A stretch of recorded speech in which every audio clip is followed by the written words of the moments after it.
Hello, it's your boy TFL, and I'm here once again casting from the Sunbros 1v1 tournament. Here to continue the cast of the three-game set between Dunamai and Ewoewo.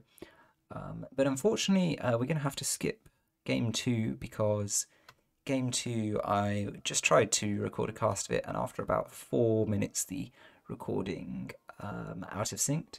So I can tell you that Dunamai was playing the Ottomans against Ewo's Germany. It was a very exciting looking start. Dunamai had a lot of ASAPs on the field in early age 2. But I don't know what happened after that, and I've checked on Discord, and it seems like Dunamai won that game. So the set is a level 1 game apiece. Of course, it's not a best of 3, it's a 3-game play all 3, so that doesn't matter hugely, but there you have it. This game is effectively a decider for the best for the 3. Anyway, the map here is Himalias Upper. This is a lesser seen map. I don't think it's ever been on Quick Search. It's one of the It's a map without a trade route. Himalayas has the trade route. Himalayas Upper is the same map but without the trade route. This makes the map, in my opinion, it feels absolutely ginormous. Like, it's so far. Look how far it is, all the way. Oh, keep going, keep going, keep going, keep going, even further. Oh, look, there's the opponent. It's so far to get across from one side of this map to the other. What does that mean? It means there's loads of space for you to expand out. Loads of natural resources. Maybe favours a nice boom. I think Civ like Sweden will do very well under those circumstances. But of course, also means potentially a lot of opportunity for raiding, potential opportunity for turtling, and yeah, a little bit more difficult to get the rush on, unless you're going to do something like a forward outpost or a very risky forward base. Then that can be true. That could be a bit more difficult.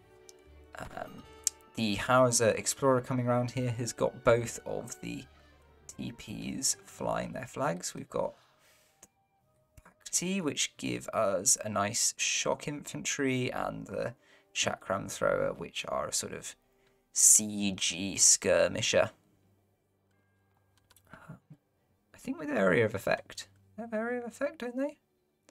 Yes, nice. And I'm very excited to see, we needed to see at least one game out of the 3, right? Dunamai is opening up with 7 sheep. The sheep rush. Oh, that's what this is going to be then, huh? So the sheep rush. Well, I'll tell you what. Well, I'll narrate it as we go. This is one of, I think, a sort of a Sunbros classic. I'm going to say that originally a Spade's invention, but that's the fish rush, and now Dunamai has refined it or developed it into the sheep rush. And look at this livestock pen, perfectly filled up. 3 wild yaks and 7 shipped in sheep. That makes for a very happy time with a full livestock pen. So Dunamai, probably not going to be building that many shops because we're doing the sheep rush. We've got the 4 pet monkeys treasure out as well. Would absolutely love to see those pet monkeys go out and sort of divide and conquer and scout out the whole of the opponent's half of the map here. That's probably what I'd be thinking about doing if I had them in these circumstances, but looks like they're going to stick together instead. Potentially could sort of take on some tough treasures here. Going up to age 2 with the governor, so that means the outpost, which is going to provide the staging point for this sheep rush. Meanwhile, over on the Hausa side of the map, less rush. Does that mean it's like less of a rush, or I don't know? We've got it's a Hausa deck. It's got 3 villagers. We've got the Hausa Kingdom. That's probably going to come in just on the threshold of entering age 2, so that you get the university and the trade post. That's really nice. We've got 700 resources, and then we've got a smattering of unit shipments. Got the palace wagon as well, which could be potential emergency defense if it's timed well enough. We'll really have to see. If we look back over at Sweden, so far, nothing out of the ordinary, right? 12 villagers. Okay, it was probably a 12-10, and then, no, the Torps would have been there from the start. So just a 12 villager age up. The livestock are nowhere near full, but being pulled off to get eaten and get Torp eaten as well, which is really, really nice, very efficient. Look how fast, look, it's jumping like 5s, right? So that's like, yeah, absolutely. Oh, look, it's on both of the Torps. Didn't realise quite how great that was. Yeah, absolutely loads of value coming out of those livestock, even though they're not finished. I expect we'll see Dunamai transferring them over in a steady stream as soon as the Torps and villagers have finished gathering each one onto the next. A church is also going down because this is a church card strat. Oh yeah, we've got the description so we can see it's those Gustavine Guard, which require 1700 food.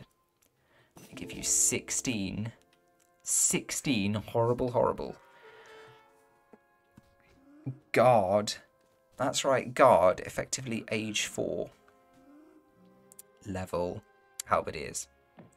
Now, I get the feeling that Ewoewo has rumbled this because, well, I don't know, maybe it's just going for a palace just because, but we've got these buildings arranged in a little mini wall for maximum defensive power. The Raider squad are available.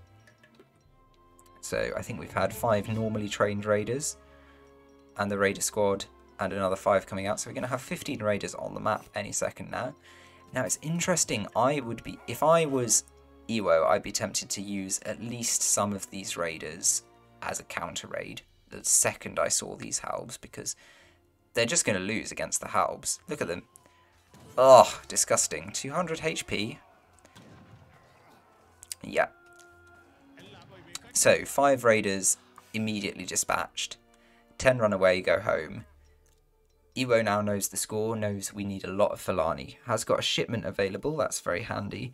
So, it's going to have 7 and probably finishes this batch without any trouble. So, going to have 12 Fulani out nice and quickly. Can park those 12 Fulani behind the palace. And very nice, correct decision, I think, dispatching the Raiders to see... to go and see what problems they can cause for Sweden. So we've got action at both ends here. Here we go. The 12 Fulani are out. They're firing at the Halbs. Of course, these Halbs have got absolutely loads of HP. There's also some pikemen in the mix, probably from a shipment. The Raiders, meanwhile, are killing some villagers. They're going to kill a few. I think Sweden goes down to something like 10 villagers, but most of them make it to the TC. TC can shoot at the Raiders. That's going to work out fine for them. Meanwhile, over in Hausa town, the palace is down. Repeat, the palace is down. So only the town centre now to fire on these guards and try and deal with them. The Fulani, oh, their formation changing. They're trying to kite, but they're not really doing a great job of it. I don't know. This is so painful to see. You know, those 12 Fulani, they should have been able to achieve a lot, but actually, how many Halbs are there still? Still 12 out of the original 16. Yeah, quite a few of them on low HP, actually. I'd love to see some town centre micro to pick off the weak ones here. Another batch of Fulani out. To be fair, Sweden haven't forced the full garrison here. There's only 27... damage on that TC. I almost think it might be worth just choosing to garrison some more, because, you know, what are you going to do with resources? You're just going to train Fulani and they're just going to get, like, yeah, they're just going to get, like, snagged like this horrible way. The Raiders are coming back, but the Raiders are absolutely no good. Lovely little Z coordinate glitch there. A few Girots are out. I don't see how that's really helping at all in the slightest. But to be fair, I think yeah, between that, the TC fire and that second batch of Fulani, like, we're suddenly down from 12 to 6 halbs. Yes, that was mostly picking off weak ones. There's still one weak one left, though.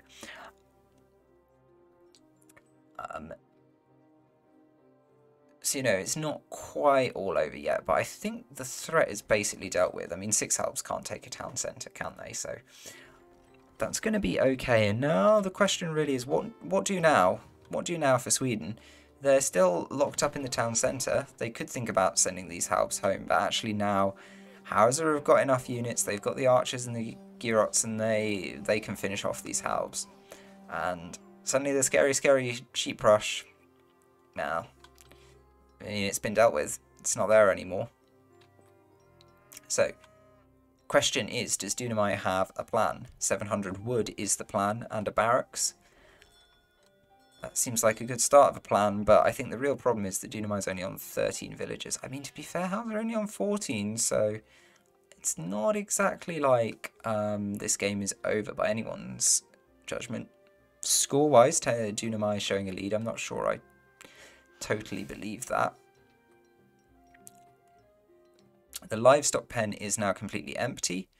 Last little sheep getting dispatched from that. There's also a handful of Minutemen who are probably forced out to deal with those raiders. Other than that, Dunamai has no army left, really. Ewoewo does have quite a bit of army.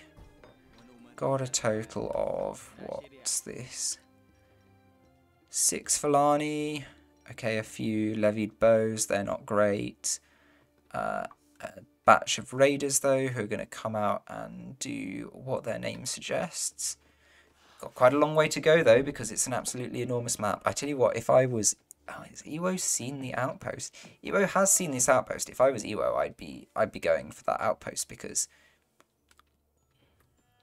it's so, it'll be so annoying Sweden having kind of gone on this big aggressive push to just be forced to hole up in your base. And really not have any map presence whatsoever. Like, the outpost is still providing a little bit of a threat. There's a little bit of a risk of a shipment getting sent forward there.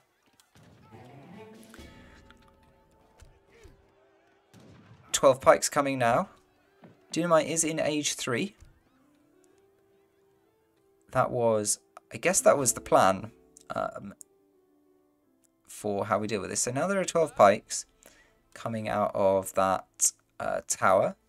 Now, those 12 pikes, I was going to say, you could kind of use them to dive in, but it would be a really bad idea, because I think, a modest number of Fulani are going to clean them up with no problem whatsoever.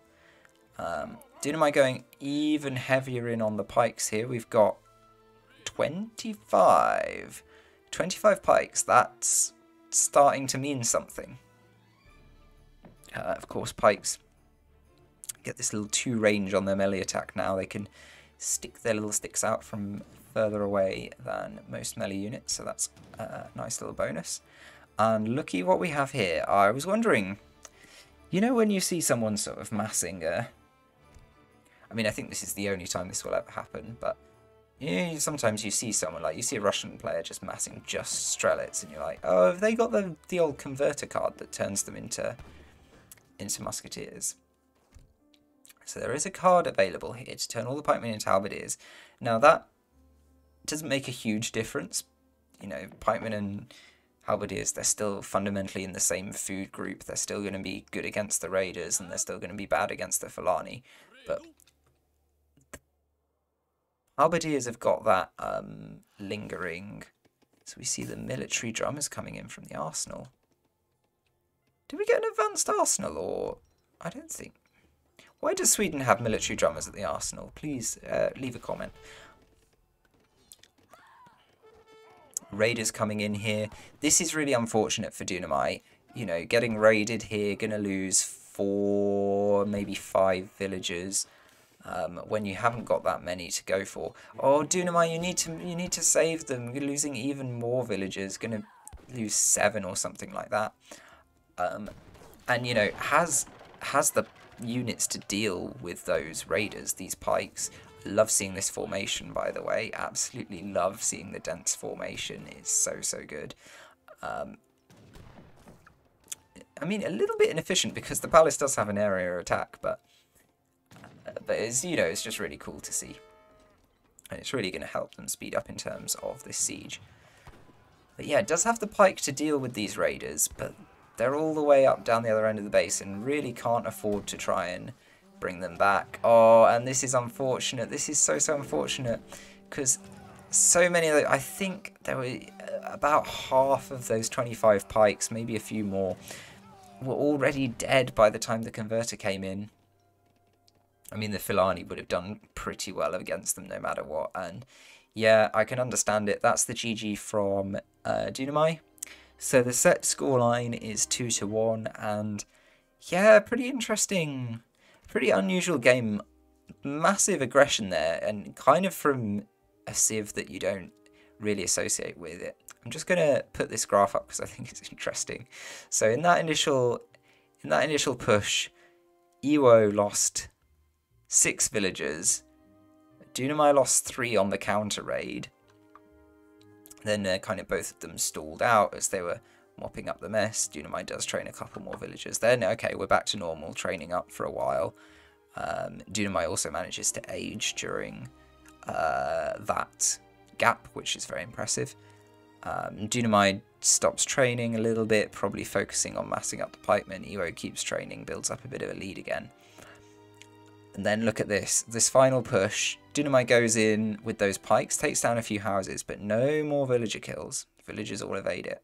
And on the counter raid, oof, 9 lost. Like, I thought it was gonna, we lost the 4 on the hunt, and I was like, okay, this is bad. But I thought he could get away with it if the remaining wood villagers were garrisoned into the TC, but no, another 7 lost. And I think, you know, if Dunamai didn't think they were all in, then at that point they had to go all in.